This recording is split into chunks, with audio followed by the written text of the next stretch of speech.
Welcome to Lisa and Mark's home here in Upper St. Clair. We're here at their gorgeous property and we're gonna get a little tour here. So thank you for having us, Lisa. Oh, I'm excited that you're here, really excited.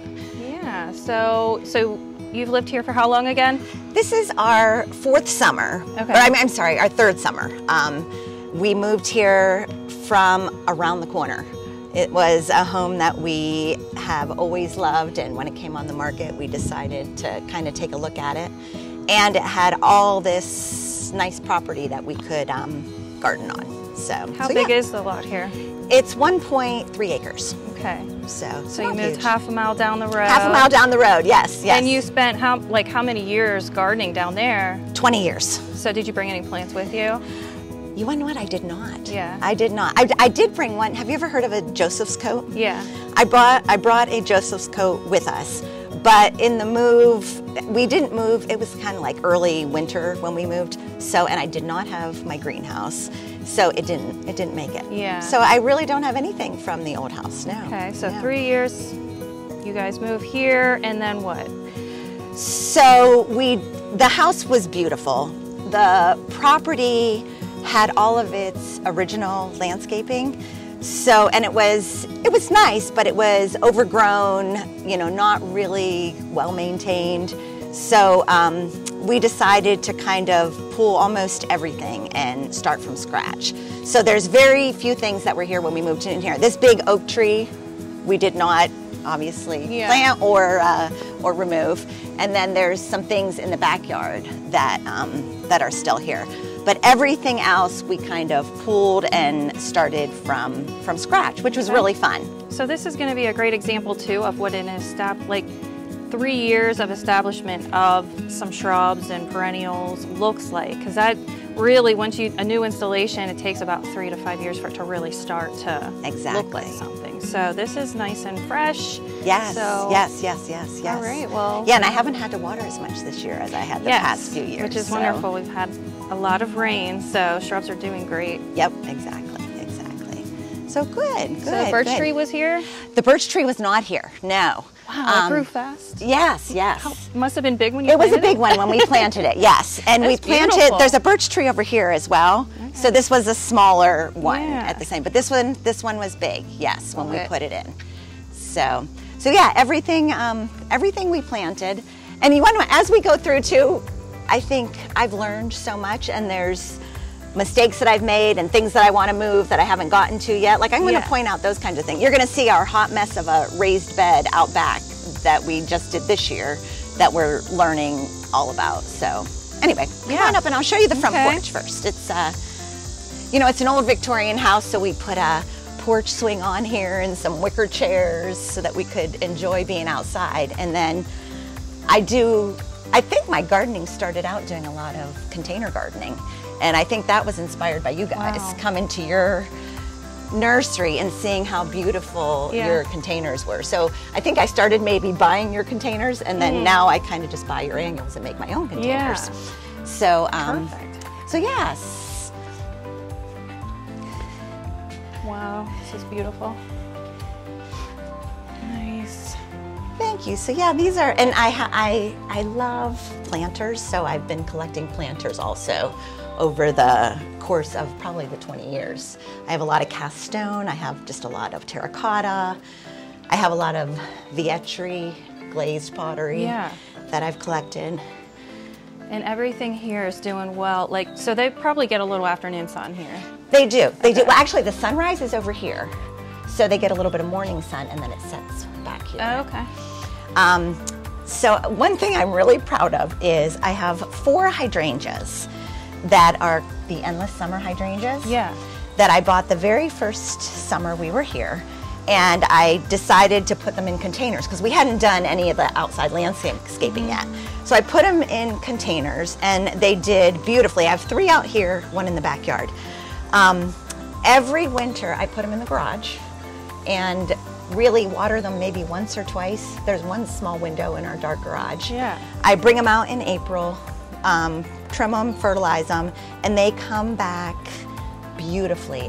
And this will be the 3rd summer that they've come back.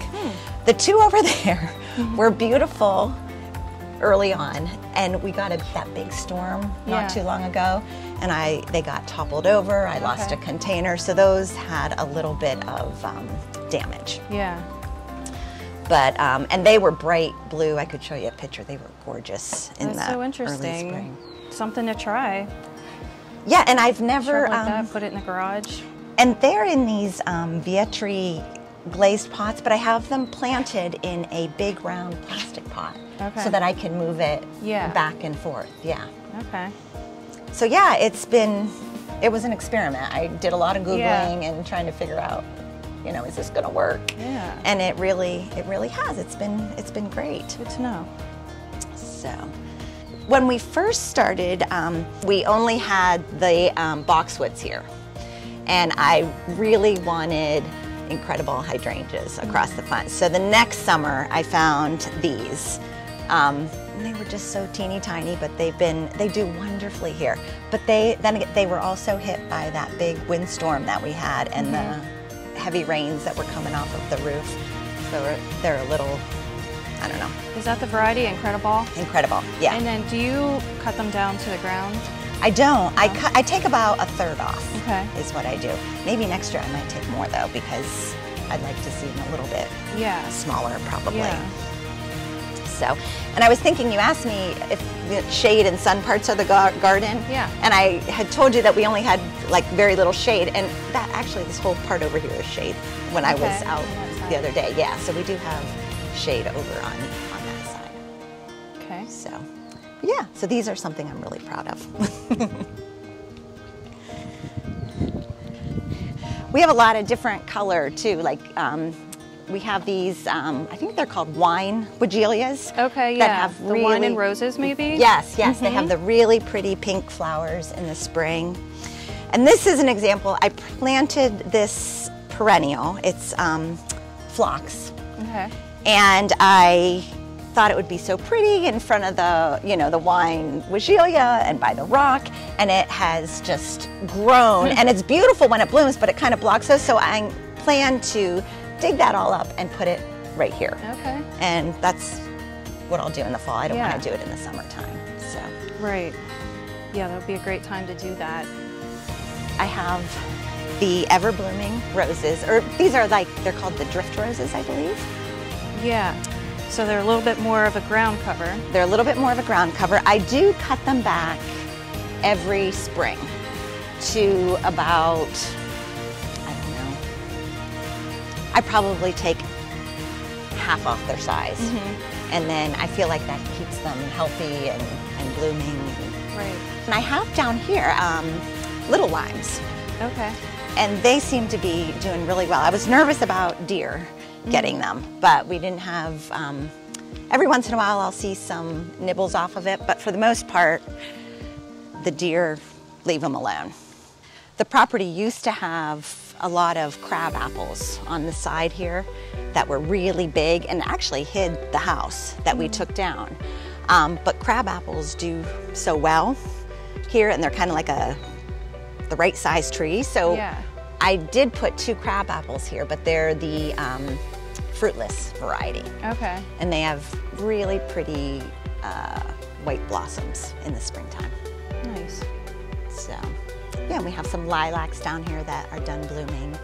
Lilacs did really well this year. Yeah. Do you have any lilacs planted? No, I have a few that I need to get in the ground. They did so well. I mean, and this is the 3rd summer, so maybe that's the trick, because last year they didn't seem to bloom as well, but this year they did really, really well.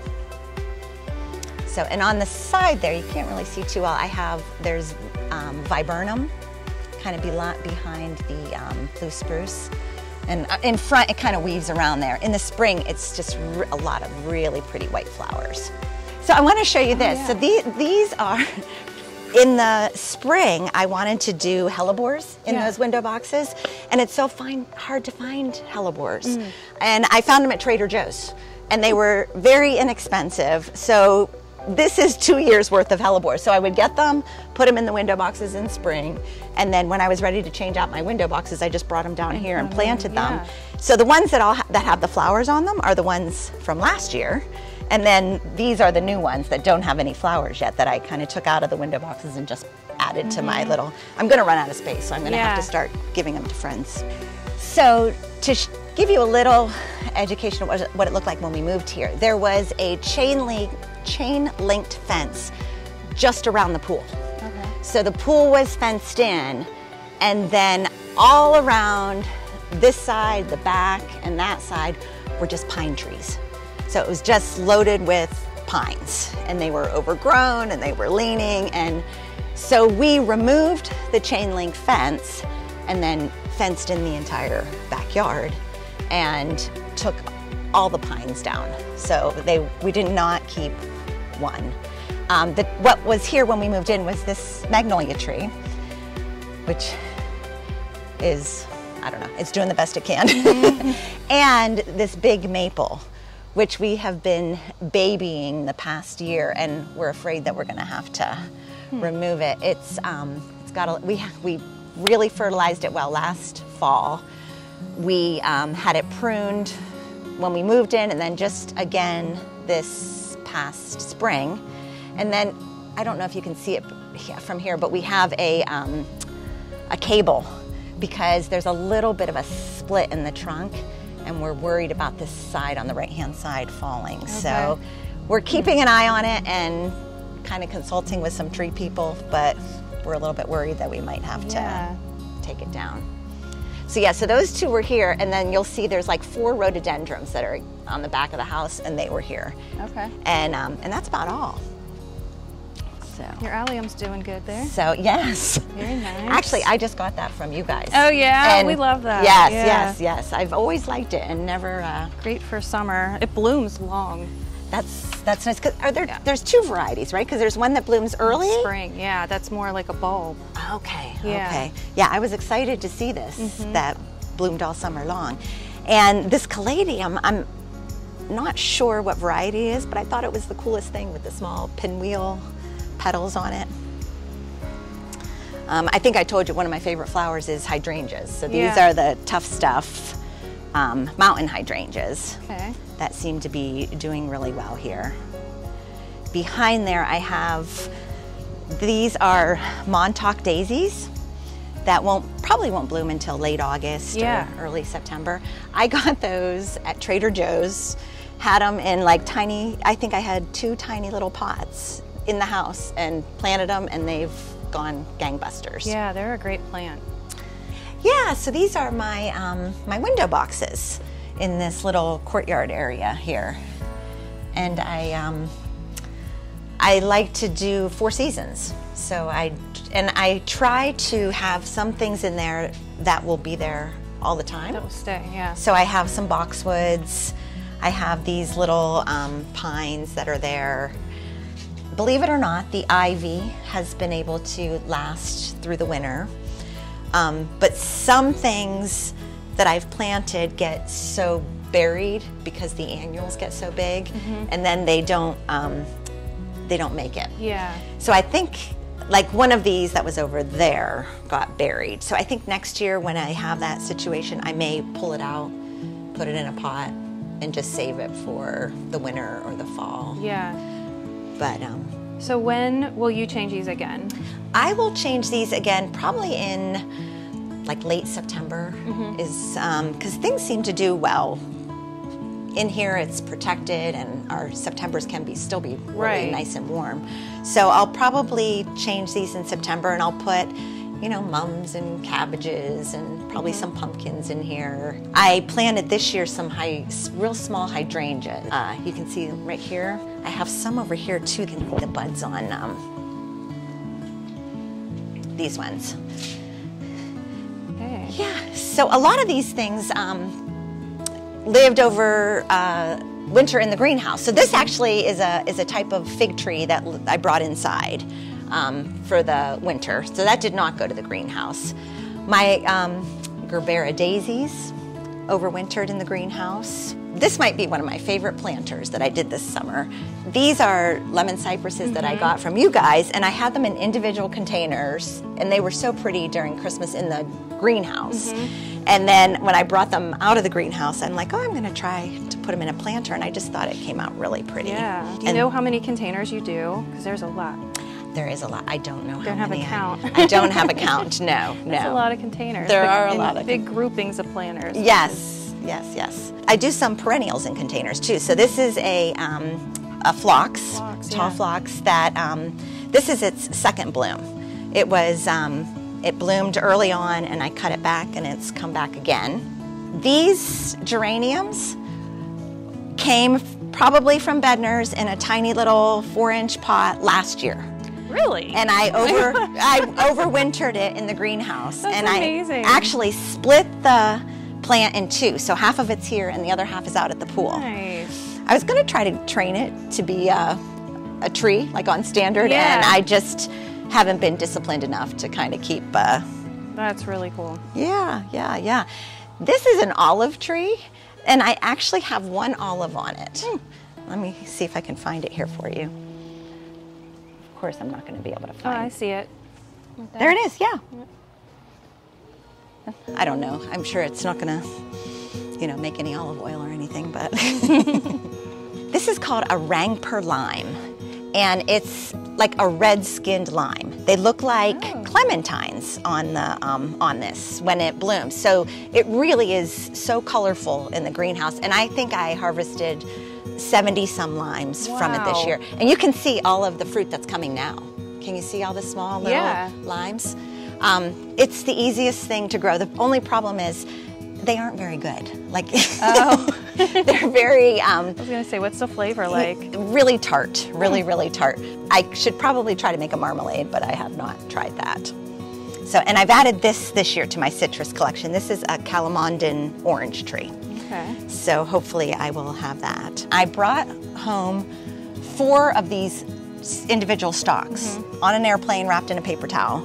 And this is what it grew into. Earlier in the year, when it gets flowers, they look like little red birds. Oh. So it's really pretty. It's a tropical Little plant. piece of Key West there. This is the first year I've seen you guys carry this.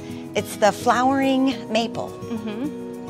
And I had one of these a couple years ago that I had gotten at Phipp's May Market because they have a really pretty one in their butterfly room that I really liked. And it got really big. It was out by the pool, and I didn't have a greenhouse, and I didn't have any place to put it. So I was so excited to see this, and it's just now starting to get its flowers. So I'm hoping that I can overwinter this in the greenhouse this year. Really excited about that. Can't leave without showing you. I will go up to my dahlia garden, but this is one of my dahlias that I cut this year.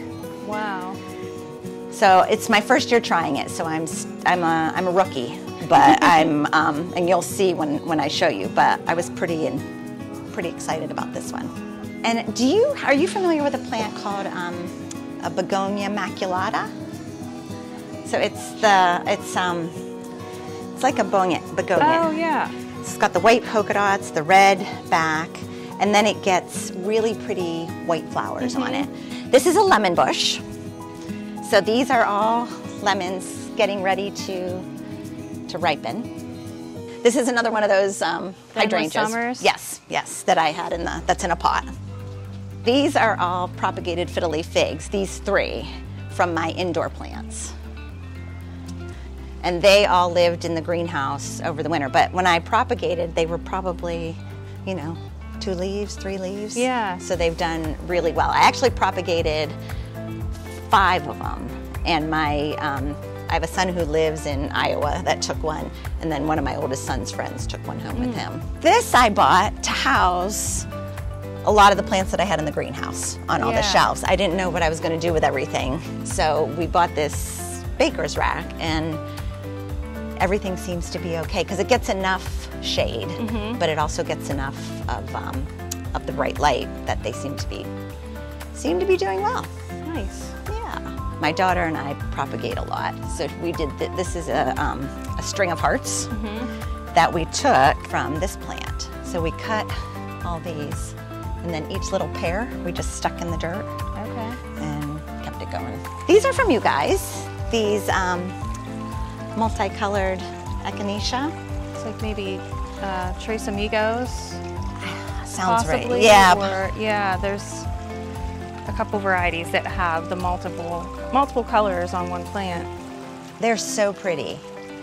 And yeah, they really caught my eye. Last year I put in here tall verbena, and it was very pretty, but it didn't come back. So I think it's one of those plants that isn't, it can or cannot make it in our zone, I think, depending on where you plant it, and it didn't do well there. Well, this is truly a backyard paradise, I must say. Thank you. I enjoy it.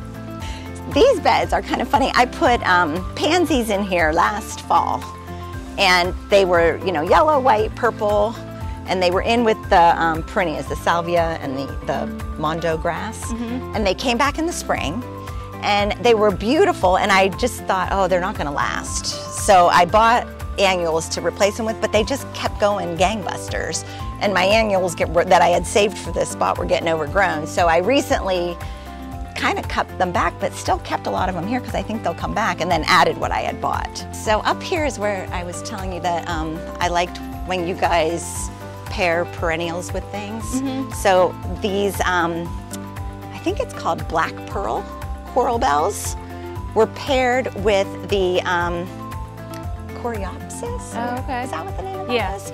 They were paired on an end cap. So and they're just starting to come out now. But that, I needed more color in between the liriope, and these are limelights that bloom later in the season. So I did that last year, and then this year I added the butterfly bushes. Okay. Yeah, so you get the multiple seasons of blooms here. And this is a good example too of like big groupings of plants, which is nice. It makes a nice impact. Yes. With the repetition of the same color scheme going. Those butterfly plants truly are butterfly plants. They really, really attract the butterflies. Do you have any of those planted on your property? I don't. I enjoy them at the greenhouse all the time though. You can smell them just as you walk by.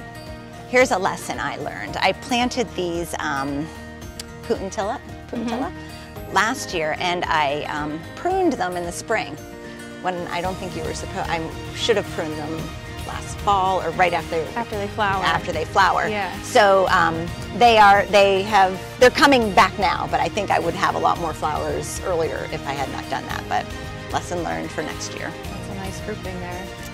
Pretty.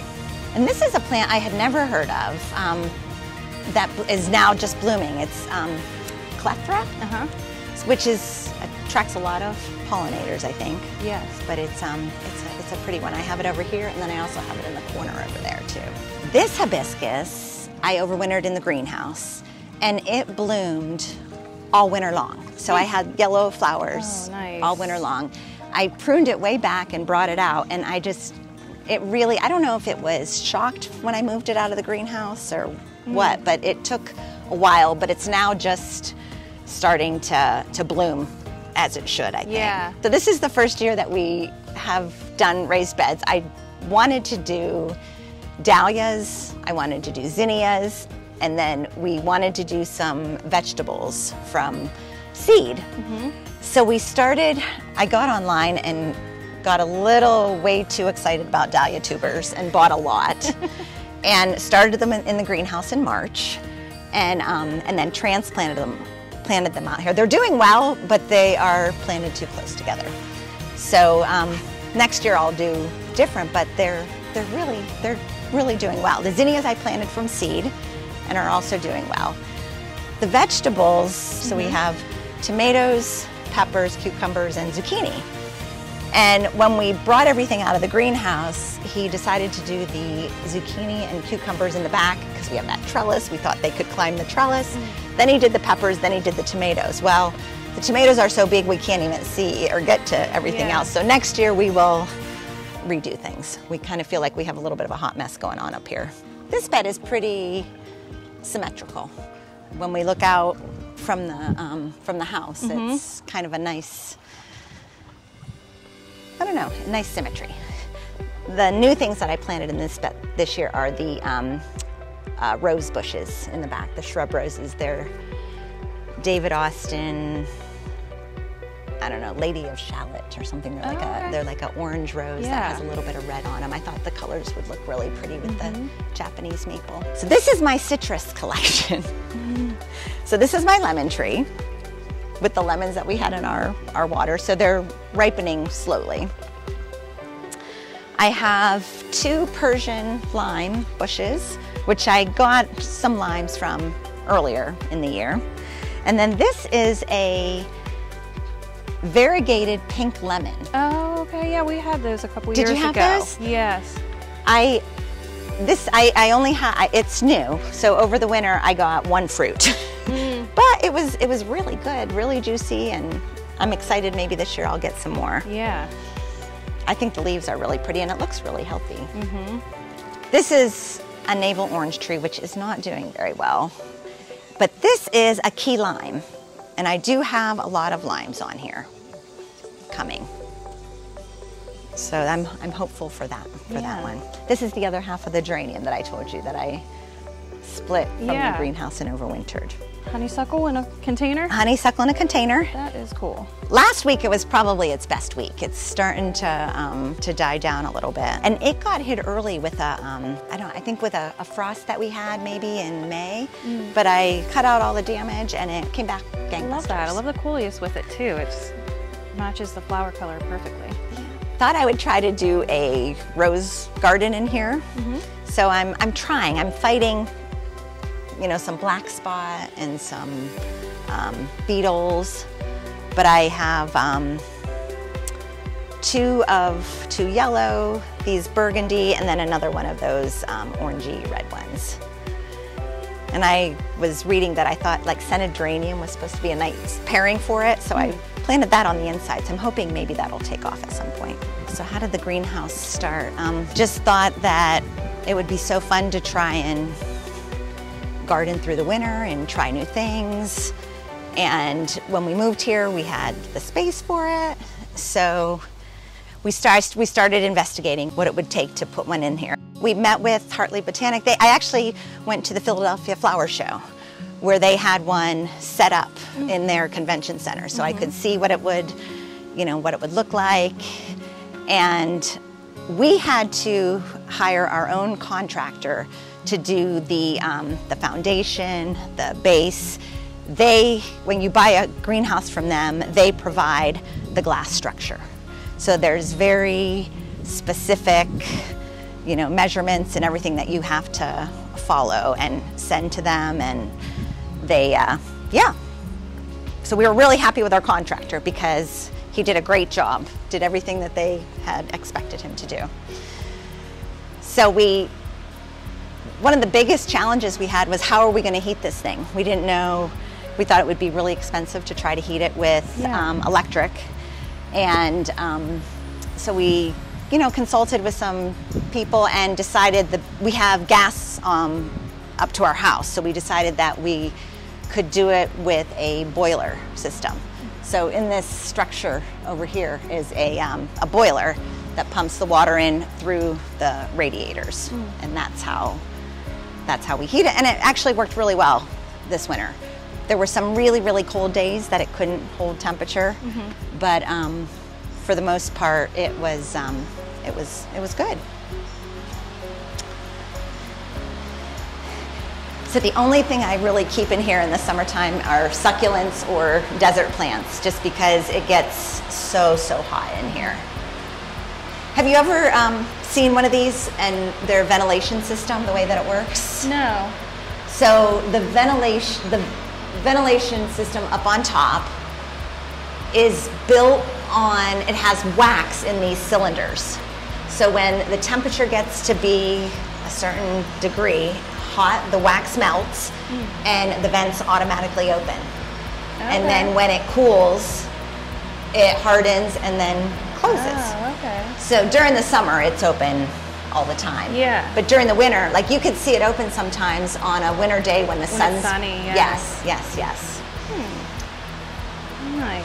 But yeah, but I learned a lot about greenhouse gardening, and I still have a lot to do. Yeah. But my citrus lasted through the winter. We overwintered a lot of annuals, a lot of tropicals, so, and then end of the season, this will be filled back up with everything that you want to save. And yes. Yeah. Yep. And then do you just come out and like sit in the winter and hang out? We do. We play cards or have coffee. I have friends over a lot for coffee. It was really a nice project during COVID because you couldn't really go anywhere. Yeah. And if I wanted to have a friend over, we kind of felt safe that we could sit down and have a cup of coffee and have all the windows open. And so it was, it's been really, really nice. I really enjoy it. Really enjoy it. We have water down here, which is nice. All these things that you had to think about when you're putting in a greenhouse. You know, are we going to have water? Are we going to heat it? And you have to kind of do that if you want to make it work. Yeah. Without a lot of work. So. All right. Well, thank you so much for having us. This has been amazing, and you guys have done an awesome job. Thank you. Thank you so much for coming. I really enjoy showing it. So thanks.